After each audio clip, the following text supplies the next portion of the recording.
ஐயனார் துணையில் அடுத்து என்ன நடக்க போகுதுன்னு வாங்க பார்க்கலாம். கார்த்தியா சேரன் வீட்டுக்கு வர்றாங்க. அங்கே தம்பி 3 பேரும் உட்காந்துருக்காங்க. கார்த்தியாவை பார்த்ததும் திட்ட ஆரம்பிச்சிடுறாங்க. உடனே அங்கேருந்து நிலா வர்றாங்க. வந்ததும் 3 பேரையும் சத்தம் போடுறாங்க. எதுக்கு இப்போ தேவையில்லாமல் சத்தம் போட்டுக்கிட்டு இருக்கீங்க, அவங்கள பேசாமல் இருக்க மாட்டீங்களா அப்படிங்கிறாங்க. உடனே அமைதியாகிடுறாங்க. அதுக்கப்புறம் கிச்சன்லேருந்து சேரன் வர்றாரு. சேரன் வந்ததும் கார்த்தியாவை பார்க்குறாரு. ஏப்பா இப்போ நடந்த பிரச்சனைலாம் பத்தாதா, இந்த நேரம் எதுக்குப்பா நீ வீட்டுக்கு வந்த அப்படிங்கிறாப்புல. இல்லை மாமா, உங்கள்கிட்ட பேசணும், நான் மனசு விட்டு பேசணும் அப்படிங்கிறாங்க.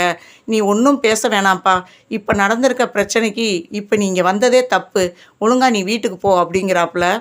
அந்த நேரம் நடேசன் உள்ளே வர்றாரு. வந்ததும், ஏம்மா உனக்கு எத்தனை தடவை சொன்னாலும் உனக்கு அறிவே வராதா, எதுக்கு இப்போ நீ தேவையில்லாமல் இங்கே வந்த, இப்போ வந்தது உன் வீட்டுக்கு தெரிஞ்சிச்சுன்னா உன் ஆத்தா அப்பே மாமே எல்லாரும் எங்களை உள்ளே தூக்கி போடவா, ஏற்கனவே நீ ஒரு தடவை வந்ததுக்கே எல்லாத்தையும் உள்ளே தூக்கி போட்டேன், அப்போல்லாம் நீ வாயை திறந்து கூட பேசலை, இப்போ என்ன நீலி கண்ணீர் வடிச்சுக்கிட்டு இருக்க அப்படின்னு சொல்லி கோபமாக பேசுகிறாரு. இல்லை மாமா, நான் சேரன் மாமாட்ட அப்படிங்கிறாப்புல. இந்த நடிப்பெல்லாம் இங்கே வச்சுக்கிறாத, ஒழுங்கா மரியாதையாக இந்த நிமிஷமே வீட்டை விட்டு போ, இல்லைன்னா நான் பொம்பளை பிள்ளைன்னு பார்க்க மாட்டேன், வாயில் என்ன வார்த்தைன்னு வந்துடும், ஒழுங்கா மரியாதையாக போயிரு அப்படிங்கிறாரு. உடனே அழுதிக்கிட்டே கார்த்தியா வீட்டை விட்டு போயிடுறாங்க. சேரன் கேட்குறாரு, எதுக்குப்பா இப்படி அந்த பொண்ணுகிட்ட கோவமாக நடந்துக்கிட்டீங்க அப்படின்னவும், இல்லைவடா உனக்கு ஒன்றும் தெரியாது, பேசாமல் இருடா அப்படின்னு சொல்லிட்டு சேரனை கத்திட்டு போயிடுறாரு நடேசன்.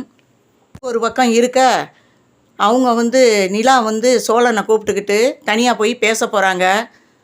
அப்போ சோழன் கேட்குறாரு, என்ன எதுக்கு என்னை தனியாக வர கூப்பிட்டீங்க அப்படின்னவும், இந்த மாதிரி எப்பயுமே சேரண்ணா பார்க்குற பொண்ணுங்க சேரண்ணாவைத்தான் வேணாம்னு சொல்லும், ஆனால் இந்த தடவை பார்த்த பொண்ணு சேரண்ணாவே வேணாம்னு சொல்கிற அளவுக்கு அந்த பொண்ணு மோசமாக நடந்துக்கிருச்சு. அதனால் இவருக்கு ஏற்ற பொண்ணுனா அது கார்த்தியா தான். நான் திரும்ப திரும்ப சொல்கிறேன்ட்டு போரடிக்கிறேன்னு நினைக்காதீங்க, கார்த்தியா தான் இவங்களுக்கு பொருத்தமான ஜோடி, இவங்க 2 பேர்த்தையும் எப்படியாவது ஒன்று சேர்த்து வைக்கணும் அப்படிங்கிறாங்க. அப்போ சோழன் சொல்கிறாரு, இது நடக்குமா அப்படிங்கிறாப்புல. நடக்கும், நம்ம முயற்சி பண்ணால் நடக்கும் அப்படிங்கிறாங்க. சேரனாவும் கார்த்தியாவும் நல்லா இருக்கணும்னு நினைக்கிறீங்களா இல்லையா அப்படின்னவும், எங்கள் அண்ணன் சந்தோஷம்தான் எங்களுக்கு முக்கியம் அப்படிங்கிறாரு சோழன். அப்போ நான் சொல்கிறபடி கேளுங்க அப்படின்னு சொல்லிட்டு வீட்டுக்கு வர்றாங்க. வீட்டுக்கு வந்ததும் எல்லாரும் நாளைக்கு கோயிலுக்கு போவோம் அப்படிங்கிறாங்க நிலா. எதுக்குமா திடீர்னு கோயிலுக்கு அப்படின்னு நடேசன் கேட்குறாரு. இல்லை மாமா, நான் நேர்த்திக்கடன் வச்சுருக்கேன், ஏன்னா சேரன் அண்ணாவுக்கு நல்லபடியாக கல்யாணம் ஆகணும்னு நேர்த்திக்கடன் வச்சுருக்கேன், அதோட குடும்பத்தோடு நான் வர்றதா சொல்லியிருக்கேன், அதனால் குடும்பத்தோடு நாளைக்கு கோயிலுக்கு போகிறோம் அப்படிங்கிறாங்க. சரிம்மா அப்படின்னு சொல்கிறாப்புல. அப்போ சேரன் சொல்கிறாரு, நான் எதுக்குமா, நீங்கள் எல்லோரும் போயிட்டு வாங்க அப்படின்னு சொல்கிறாங்க. அதுக்கு நிலா சொல்கிறாங்க, நீங்கள் தான் வரணும் முக்கியமா, ஏன்னா உங்களுக்காகத்தானே இந்த நேர்த்திக்கடனே நான் நேர்ந்திருக்கேன் அப்படின்னு சொல்லவும், சரி அப்படின்ட்டு எல்லோரும் மங்களகரமாக நாளைக்கு கிளம்புங்க அப்படின்னு சொல்லிடுறாங்க. இந்த பக்கம் பார்த்தா நிலாட்ட ஃபோன் பண்ணி கோயிலுக்கு வர சொல்கிறாங்க. கார்த்தியா கோயிலுக்கு வர்றாங்க.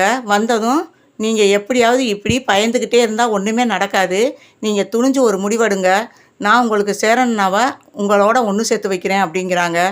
உண்மையாக இது நடக்குமா அப்படிங்கிறாங்க. கண்டிப்பாக நடக்கும், சேரன்னாவை நீங்கள் மனசார விரும்புகிறீங்க தானே அப்படின்னு சொல்கிறாப்புல. என் உயிரே அவர் தான் அப்படிங்கிறாங்க. அப்போனா நான் சொல்கிறபடி கேளுங்க, நாளைக்கு 10 மணிக்கு இதே கோயிலுக்கு வந்துடுங்க, நான் எல்லா ஏற்பாடும் பண்ணி வச்சுறேன், வந்ததும் தாலி கட்டிட்டு நம்ம திருமணம் முடிஞ்சதுமே நம்ம ரிஜிஸ்டரும் பண்ணிடுவோம், அதை ரிஜிஸ்டர் பண்ணிக்கிட்டா யாராலையும் எதுவும் பண்ண முடியாதுங்கிறாங்க. ஓகே அப்படின்னு சொல்லிட்டு இவங்க, நான் மனசார உங்களைத்தான் நம்பி போகிறேன், காலையில் கண்டிப்பாக நான் கோயிலுக்கு 10 மணிக்குள்ளே நான் கோயிலுக்கு வந்துடுறேன் அப்படிங்கிறாங்க. சரி அப்படின்னு சொல்லிவிட்டு அவங்கள அனுப்பி வைக்கிறாங்க. இந்த பக்கம் பார்த்தா இவங்க அதே மாதிரி கார்த்தியா காலையில் கிளம்புறாங்க. கிளம்புறதை பார்த்துட்டு அவங்க அம்மாவுக்கு தெரிஞ்சு போகுது. வேகமாக கார்த்தியா அம்மா எங்கேடி போகிற அப்படிங்கிறாங்க. ஏன் சொல்லியே ஆகணுமா, நான் சேரன் மாமாவை கல்யாணம் பண்ணிக்கிற போகிறேன் அப்படிங்கிறாங்க. எவ்வளோ தைரியம் உனக்கு, என்கிட்டயே அவனை கல்யாணம் பண்ணிக்கிற போகிறேன்னு சொல்கிறீங்க, உனக்கு எவ்வளோ நெஞ்செழுத்தம் அப்படிங்கிறாங்க. இனிமேல் நான் பயந்துக்கிட்டு இருந்தால் என் வாழ்க்கை வீணாக போயிடும், அதனால் என் வாழ்க்கையை நான் தான் முடிவு பண்ணணும், இன்னியெல்லாம் உங்களுக்கு பயப்பட முடியாது, நான் சேரன்னாவை தான் கல்யாணம் பண்ண போகிறேன், என்ன பண்ணாலும் பண்ணிக்கங்க அப்படின்னு சொல்லிட்டு வீட்டை விட்டு போக போகிறாங்க. அந்த நேரம் இவளை எப்படியாவது தடுக்கிறதுக்கு வேறு வழி இல்லை அப்படின்னு சொல்லிட்டு தூக்க மாத்திரை எடுத்து வாயில் நிறையா போட்டு தண்ணியை குடிச்சிடுறாங்க. குடித்து மயங்கி விழுந்துடுறாங்க. விழுகவும் அம்மா அம்மான்ட்டு ஓடியாராங்க. ஓடியாந்ததும் பேச்சு மூச்சு இல்லாமல் கஸ்தூரி கிடக்காங்க கீழே. உடனே அம்மாவை காப்பாற்றுவாங்களா இல்லை சேரன் மாமாவுக்கு போய் கழுத்தை நீட்டுவாங்களான்றதை வெயிட் பண்ணி பார்ப்போம்.